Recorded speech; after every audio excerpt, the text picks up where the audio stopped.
UKLO 1 year masters. No IELTS required up to 5 years visa. High visa success rate. గారు and ఇప్పుడు సత్యదేవ్ గారిని మాట్లాడవలసిందిగా request చేస్తున్నాము. సత్యదేవ్ గారు. అందరికీ నమస్కారం. ఇందా నుంచి నోట కూడా కొట్టుకుంటుంది, ఏ దడ అలాగే ఉంది.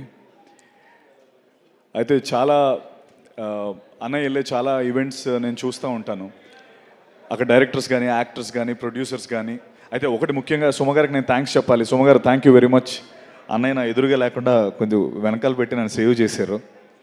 నేను కొంచెం టెన్షన్ లేకుండా మాట్లాడచ్చు. అయితే చాలా చాలా ప్రీ రిలీజ్ ఈవెంట్స్లో డైరెక్టర్స్ కానీ, యాక్టర్స్ కానీ మాట్లాడేటప్పుడు ఏం మాట్లాడాలో తెలియట్లేదు అని అనేవారు. అదేంటి అన్నయ్య ఈవెంట్కి వస్తే ఏం మాట్లాడాలో తెలియకపోవడం ఏంటి, ప్రాక్టీస్ చేస్తే మాట్లాడేవచ్చు కదా అనుకున్నాను. లాస్ట్ 4 రోజుల నుంచి నేను ప్రాక్టీస్ చేసింది ఐపీఎస్ ఐఏఎస్ అయ్యి ఉంటే నిజంగా ఈ పాటి కలెక్టర్ కమిషనర్ అయ్యేవాడిని. అయినా ఇప్పటికీ నాకు వచ్చిన ఫస్ట్ మాట ఏం మాట్లాడాలో తెలియట్లేదు. ఐ థింక్ అది అన్నయ్య ఆరా అలాంటిది. ఎంత ప్రిపేర్ అయినా ఆయన ఎదురుగా ఉన్నప్పుడు నోట్లోంచి మాట రాదు. అన్నయ్య మామూలుగా సినిమాలు రిలీజ్ అయిన తర్వాత హిట్ అవుతాయి. నేను ఆనెస్ట్గా చెప్తున్నాను, మా సినిమా ఆల్రెడీ హిట్టే. మీరు ప్రీ రిలీజ్ ఈవెంట్ రావడం మా సినిమా చాలా పెద్ద హిట్. అది మా టీం అంతా మేము నమ్ముతున్నాం. అండ్ ఎక్కడో వైజాగ్లో ఆయన చూద్దామని లాఠీ దెబ్బలు తిన్నప్పటి నుంచి ఆయన చేసిన స్టంట్లన్నీ నేను ప్రాక్టీస్ చేసి ఈ పచ్చబొట్టు పొడిపించుకున్నప్పటి నుంచి, దీన్ని పచ్చబొట్టు అంటాను నేను ఈ దెబ్బని. తర్వాత ట్రైన్కి హైదరాబాద్ వచ్చి ఇక్కడ అన్నీ ట్రై చేసుకుంటూ కింద మీద పడుతూ సినిమాల్లోకి ఎలాగైనా ఉండాలని వస్తున్న మా అందరికీ అన్నయ్య ఇప్పుడు యూజువలీ ఎవరెస్ట్ ఎక్కేటప్పుడు చాలామంది ఈ ట్రెక్కర్స్ అందరూ కొంత దూరం వెళ్ళి ఆగిపోతూ ఉంటారు. ఎందుకంటే వాళ్ళకి వెనక్కి వెళ్ళిపోదాం అనుకుంటారు. నిస్పృహ నిరాశతో చాలా టెన్షన్ పడుతూ ఉన్నప్పుడు ఆ శిఖరం పైన ఒక జెండా కనిపించినప్పుడు వాళ్ళందరిలో మళ్ళీ శక్తి పుంజుకొని ముందరికి వెళ్తూ ఉంటారు. అరే ఎవరో అక్కడికి వెళ్ళారు కదా, ఆ జెండా పెట్టారు కదా, దాన్ని చూసి మనం వెళ్దామని మనకు అనిపిస్తూ ఉంటుంది. నాలాంటి కోట్లాది మందికి ఇక్కడికి యాక్టర్స్ కానీ, డైరెక్టర్స్ కానీ, ఫిల్మ్ మేకర్స్గా వచ్చిన అందరికీ ఆ శిఖరం పైన జెండా చిరంజీవి అన్నయ్య. ఆ జెండా చూసే నేను కూడా శక్తి పుంజుకొని ఇండస్ట్రీలోకి వచ్చాను. అంటే అన్నయ్య గురించి చెప్పాలంటే మామూలుగా మన అమ్మమ్మ నానమ్మల చీరలు నెక్స్ట్ జనరేషన్కి వెళ్తూ ఉంటాయి. తాతగారి వాచ్, ఇంక్ పెన్ను, లేకపోతే అన్నయ్య సైకిల్ నెక్స్ట్ జనరేషన్కి వెళ్తూ ఉంటాయి. అవన్నీ తరతరాలు మారుతూ ఉంటాయి. దానికో వీలునామా అక్కర్లేదు, తరతరాలు మారే ఆస్తి. అన్నయ్య తరతరాలు వీలునామా లేకుండా మారే ఆస్తి. నేను అది నా లైఫ్లో చూశాను. నేను రౌడీ అల్లుడు సినిమా నా ఫస్ట్ సినిమా. తర్వాత మా ఇంట్లో నేను ఠాగూర్ తీసుకెళ్ళాను. మా బుడ్డోడు నిక్కీగాడు నన్ను వాల్టర్ వేరేగా 3 సార్లు పట్టుకెళ్ళాడు. So every generation celebrate this name called Chiranjeevi. And అంటే అన్నయ్యతో నాకు చాలా నేను చాలా దగ్గర నుంచి అన్నయ్యని ట్రావెల్ అయ్యాను. అయితే అంటారు కదా, నెవర్ మీట్ యువర్ హీరోస్ అంటారు. అది ఒక సేయింగ్ ఉంది, నెవర్ మీట్ యువర్ హీరోస్. ఎందుకంటే దూరం నుంచి మనం అభిమానించి ఆదరించే మన హీరోస్ దగ్గరికి వెళ్ళేటప్పుడు వీళ్ళు కూడా మనుషులేనా అని అనిపిస్తూ ఉంటుందని దాని గురించి చెప్పిన సేయింగ్. నేను టేక్ మై వర్డ్ అండి, నేను అన్నయ్యని అట్లీస్ట్ ఒక 100 సార్లు కలిసి ఉంటాను. ఆయన he's definitely 100 times then what he's on the screen. అన్నయ్య 100 రెట్లు గొప్ప వ్యక్తి. అండ్ దానికి ఆయన దగ్గర నుంచి చూసే చాలామంది చెప్పే మాట ఇది. అంటే భయ్య ఒక్క నిమిషం, ఇక్కడ ఏదో జరుగుతుంది, నేను అసలే టెన్షన్లో ఉన్నాను, మళ్ళీ మీరు. థ్యాంక్ యూ అన్నయ్య, thank you for setting the Indian film standards so high. నేను అంటే మీ డాన్సులు చూశాను, మీరు డూప్స్ లేకుండా స్టంట్స్ ఇవన్నీ చూసి సినిమాల్లోకి వద్దాం. నాకు మిమ్మల్ని చూసిన తర్వాత నిజంగా నాకు చాలా భయం వేసింది. ఎందుకంటే బాలచంద్ర గారు అన్నట్టు he's a combination of Rajinikanth and Kamal Haasan అని ఒక లైన్ ఉంటుంది. అది ఎందుకంటే నువ్వు ఇక్కడికి వస్తే మీడియోక్రిటీతో రాకు, హార్డ్ వర్క్ అండ్ సిన్సియారిటీ అనే 2 ఎలిమెంట్స్ని గుండె నిండా నింపుకొని రా. ఊరికేదో వచ్చేస్తాను మీడియోక్రిటీగా ఇక్కడికి వస్తానని వచ్చేవాళ్ళు రావద్దు అని చెప్పి ఇండియన్ ఫిల్మ్ స్టాండర్డ్స్నే ఒక పెద్ద పొజిషన్లో పెట్టిన వ్యక్తి చిరంజీవి గారు. అది అది ఎవ్రీ ఇండస్ట్రీ ఇప్పుడు ధనంజయ్ మాట్లాడి ఉండొచ్చు, లేకపోతే బాలా వాళ్ళు మాట్లాడి ఉండొచ్చు, వాళ్ళందరికీ ఒక కామన్ రెస్పెక్ట్ అన్నయ్య అంటే because he set the bar so high. And thank you very much for that అన్నయ్య. అండ్ జీబ్రా విషయానికి వస్తే జీబ్రా ఫిల్మ్ నాకు ఏ టైంలో వచ్చిందంటే, నాకు అందరూ ఇండస్ట్రీకి అందరూ ఇండస్ట్రీలోకి వచ్చి ఇక్కడే సెటిల్ అయిపోదామని వస్తారు. అండ్ ఇక్కడే ఎలాగో ఒకలాగా కింద మీద పడి ఇక్కడే సెటిల్ అవుదామని వస్తారు. అయితే ఆ ప్రాసెస్లో నేను కూడా చాలా రోల్స్ చేశాను. చాలా అంటే ఎలాగైనా లైమ్ లైట్లోకి రావాలి, చిన్న రోల్స్ చేసుకుంటూ ముందరకు వచ్చాను. అలాగే నేను హీరో రోల్స్ కూడా చేశాను. బట్ ఆ సినిమాలన్నీ ఏవి ఆడలేదు, సెట్ బ్యాక్స్ అయ్యి. ఇన్ఫ్యాక్ట్ కొంతమంది ఏదో క్యారెక్టర్ రోల్స్ చేసే సత్యాన్ని అలా చూడడం హీరోగా చూడలేకపోయామన్నారు. నిజంగా చాలా లోలో ఉన్నప్పుడు, అండ్ నేను ఇది ఎప్పుడు ఈ విషయం చెప్పాలి, నేను చాలా లోలో ఉన్నప్పుడు నాకు ఒక లైట్, ఒక దీపంలో వచ్చిన వ్యక్తి అది మెగాస్టార్ చిరంజీవి గారు. అది ఎందుకో చెప్తాను నేను. అది నేను చెప్పి తీరాలి. ఎందుకంటే నాకు 5 ఏళ్ళు ఉన్నప్పుడు అసలు ఎంటర్టైన్మెంట్ అంటే, లేకపోతే ఏమీ తెలియని వయసులో ఆయన సాంగ్స్ చూసి ఎంటర్టైన్ అయ్యాను. అప్పుడు చిరంజీవి గారు ఉన్నారు. తర్వాత నా ఇంజనీరింగ్ ఫ్రెషర్స్లో నేను డ్యాన్స్ వేసి నా మిస్టర్ సిఎస్సి 4 years నేనే మిస్టర్ సిఎస్సిగా నేను ఉన్నప్పుడు అన్నయ్య ఉన్నారు. తర్వాత నేను ఇండస్ట్రీలోకి రావడానికి నేను వచ్చేటప్పుడు ఎవరు నా ఇన్స్పిరేషన్ అంటే అప్పుడు అన్నయ్య ఉన్నారు. మా బుడ్డోడు పుట్టినప్పుడు కోవిడ్లో పుట్టాడు, వాడికి ఫస్ట్ గిఫ్ట్ అన్నయ్య ఇచ్చారు, అప్పుడు కూడా అన్నయ్య ఉన్నారు. అండ్ నేను చాలా లోలో ఉన్నప్పుడు నేను అన్నయ్య అందరూ ఇలా అంటే నేను ఇండస్ట్రీ నన్ను రోల్స్ చేసుకోమంటుంది, లేకపోతే నాకు అంటే నీకు హీరో రోల్స్ కాదు, నువ్వు ఇదైతే ఇంకెక్కువ డబ్బు సంపాదిస్తావు అని కొంచెం చాలా లోలో ఉన్నప్పుడు, సినిమాలు రానప్పుడు నాకు అన్నయ్య పిలిచి ఒక మాట చెప్పారు. ఏంటంటే, సత్య, నేను ఈ పర్టికులర్ పాత్ర నీకు ఇస్తున్నానని నువ్వు వేరేగా అనుకోకు. నేను ఎందుకు ఇస్తున్నానో నీకు రీజన్ చెప్తాను. చిరంజీవి ఎదురుగా నువ్వు నించోని ఒక ప్రతినాయకుడి పాత్రలో నువ్వు కనబడితే ఇప్పుడు నువ్వు ఒక 3 తెలుసు, రేపొద్దున 10 మందికి తెలుస్తావు అని. ఇది నీ కోసం నేను చెప్తున్నాను. నువ్వు చేస్తే ఎవరో ఒకళ్ళు అరే చిరంజీవికి ఎదురుగా నించొని బాగా చేశాడని అంటారు, నీకు ప్రొడ్యూసర్స్ వస్తారు, నీకు ఎక్కువ మంది నీకు విజిబిలిటీ వస్తుంది అని నాకు ఆ సినిమా చేయించారు.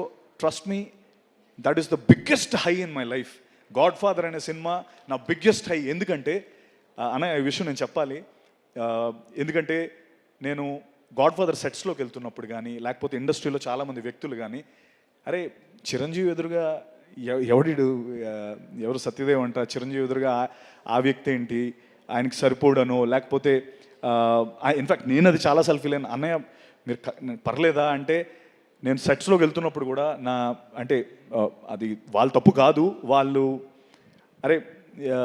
వాళ్ళ చూపులు నాకు తగిలేవి. అంటే ఈడు నడుచుకొని వెళ్ళిపోతున్నాడు, చిరంజీవి గారి సెట్ ఇది, ఈడు విలన్ ఏంటి, లేకపోతే ఈడు ప్రతినాయకుడు ఏంటి అని అనుకుంటున్నప్పుడు ఆ హాల్ చివర్లో కుర్చీలో కూర్చొని ఒక చిన్న స్మైల్, ఆ గ్రే స్మైల్తో చూస్తూ సత్య మై బాయ్ కమ్ హియర్ అని నన్ను పిలిచిన,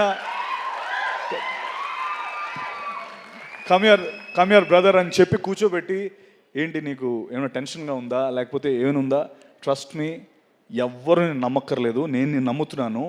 సినిమా రిలీజ్ అయిన తర్వాత నువ్వు చూడు అని చెప్పి first day morning US show పడిపోయిన తర్వాత, God father film first US show పడిపోయిన తర్వాత మార్నింగ్ 6 o'clock అన్నయ్య నాకు ఫోన్ చేసి, నేను చెప్పానా ఇదే జరుగుతుందని చెప్పానా, ఏం రాశారు చూసావా నీ గురించి అని చెప్పి ఫోన్ చేసి, నాకు నిజంగా ఆ రోజు కంట్లో నీళ్ళు తిరిగాయి. అంటే ఎస్, నేను ఏం సాధించాననడానికి చిరంజీవి గారి నమ్మకాన్ని నిలబెట్టాను, అది చాలు నాకు. అంటే అండ్ అనయ్య మీరు ఆ రోజు ఎందుకు అది జీబ్రా ఎందుకు కనెక్ట్ అయింది, ఎందుకు ఇది వెరీ ఇంపార్టెంట్ ఫర్ జీబ్రా అంటే, ఆ రోజు మీరు చెప్పిందే గాడ్ ఫాదర్ సినిమాలో చిరంజీవి గారు ఇతన్ని పెట్టారు అన్న నమ్మకంతోనే బాలా, దినేష్, ఎస్ఎన్ రెడ్డి గారు నాకు ఈ సినిమా ఇచ్చారు అన్నయ్య, జీబ్రా అనే సినిమా. సో మీరు చెప్పిందే జరిగింది. ఈ సినిమా చూసి నీకు ఇంకా పెద్ద సినిమా వస్తుందని చెప్పారు. ఇది నా biggest film in my life, my career. ఇంత డబ్బు పెట్టి బాలా, దినేష్ గారు, ఎస్ఎన్ రెడ్డి అన్న ఈ సినిమాకి ఇంత డబ్బు పెట్టి నాకు ఇంత పెద్ద క్యాన్వస్ ఇచ్చారు. ఆ సినిమాకి కూడా అన్నయ్య రావడం, దాన్ని మళ్ళీ ముందు నాకు ఎంకరేజ్మెంట్ ఇవ్వడం, నేను ఇది ఎప్పటికీ మర్చిపోలేను. నేను ఒకటే చెప్తున్నాను మీ అందరికీ, ఈ సినిమా నా డెబ్యూ లాంటిది. ఎందుకంటే ఇప్పటి వరకు నాకు ఇంత కాస్ట్ కానీ లేకపోతే ఇంత మంచి యాక్టర్స్ కానీ ఇంతమంది టెక్నీషియన్స్ కానీ నాకు ఒక డెబ్యూ ఫిల్మ్కి ఓ హీరోకి దొరికేలాంటి అంత మంచి కాస్ట్ దొరికింది, టెక్నీషియన్స్ దొరికారు. అండ్ నేను ఒకటి ప్రామిస్ చేయగలుగుతాను, ఇప్పటి వరకు చేశాను, సెట్ బ్యాక్స్ చూశాను. అండ్ అన్నయ్య ప్రోత్సాహంతో ఈ సినిమా నేను నిజంగా చెప్తున్నాను, this zebra is dedicated to అన్నయ్య, బికాస్ అన్నయ్య వల్లే నాకు ఈ సినిమా వచ్చింది, అన్నయ్య గారు చెప్పిన మాట వల్లే నాకు ఈ సినిమా వచ్చింది. And thank you. అండ్ నేను చెప్తున్నాను, ఇక్కడ నుంచి నెక్స్ట్ ఫుల్ బాటిల్ అనే సినిమా రాబోతుంది.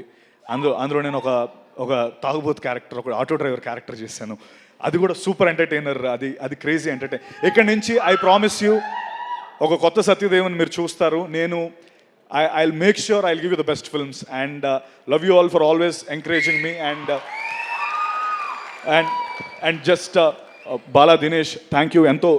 ఎంతో దీంతో మీరు మా తెలుగు ల్యాండ్లోకి వచ్చి ఈ సినిమా చేద్దాం అనుకుంటున్నారు. థ్యాంక్ యూ రెడ్ అన్న, thank you very much.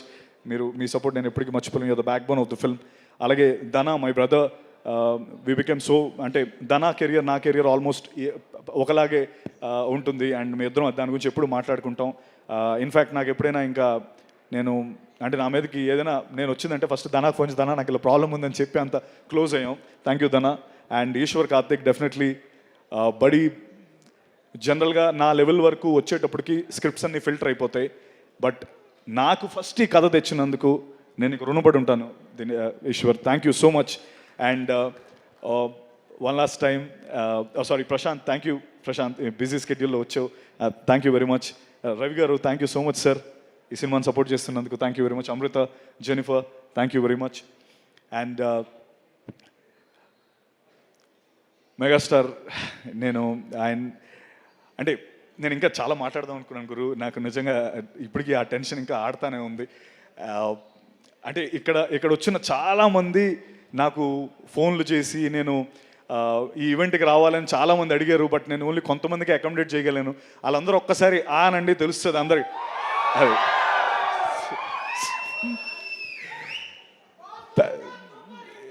Yes, thank you అన్య.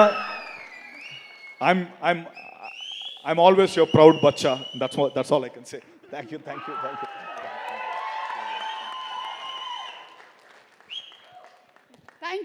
You so much Satyadev garu. I'm wishing you super success. ఈ మూవీకి మాత్రమే కాదు, రాబోతున్నటువంటి ఫుల్ బాటిల్కి కూడా. అండ్ మా మెగాస్టార్ చిరంజీవి గారికి మైక్ హ్యాండ్ ఓవర్ చేసే ముందు ఒక చిన్న రిక్వెస్ట్ ఫ్రమ్ జీబ్రా టీమ్. అక్కడ zebra fill in the blanks ఉంది, హ్యాష్ ట్యాగ్ పెట్టి అక్కడ మీరు ఏదైనా రాస్తే అదే రేపటి ట్రెండ్ అవుతుంది ఆన్ ట్విట్టర్.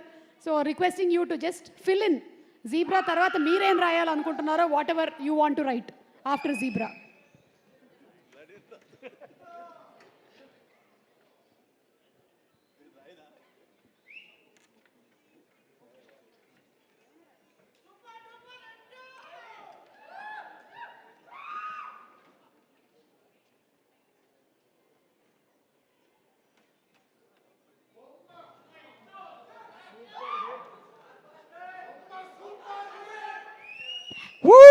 హ్యాష్ట్యాగ్ జీబ్రా బొమ్మ super hit. Satyadev, congratulations team అందరికి. అరే ఉంచొచ్చు కదా. Sorry Maha, thank you very much. Sorry మర్చిపోయాను. నేను మహా నెక్స్ట్ సినిమా చేస్తున్నాం. Thank you Maha for always encouraging me. Thank you. Yes, and ఇప్పుడు మెగాస్టార్ చిరంజీవి గారిని మాట్లాడవలసింది గారి. హిట్ టీవీ యాప్ ని డౌన్లోడ్ చేసుకోండి. ఇందులో short news, live news, entertainment movies అన్ని అవైలబుల్ గా ఉన్నాయి. Please download Hit TV app. Hit TV app. Hit TV యాప్ని ఫ్రీగా డౌన్లోడ్ చేసుకోండి.